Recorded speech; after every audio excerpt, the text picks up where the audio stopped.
जिन कंकड़, माँ के नजर परे जिन कंकड़, वो हीरा बन जाएगा। बिन मांगे मिल जाही मुरादे, झोली ते फैला लेगा। बिन मांगे मिल जाही मुरादे, झोली ते फैला लेगा।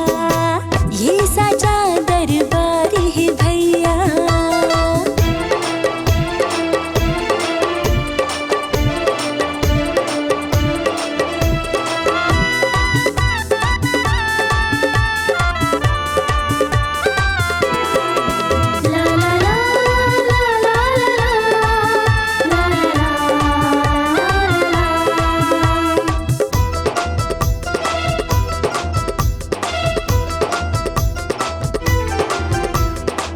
सकते रूप माँ बैठे है मैया, हर पल हीरा याद करो।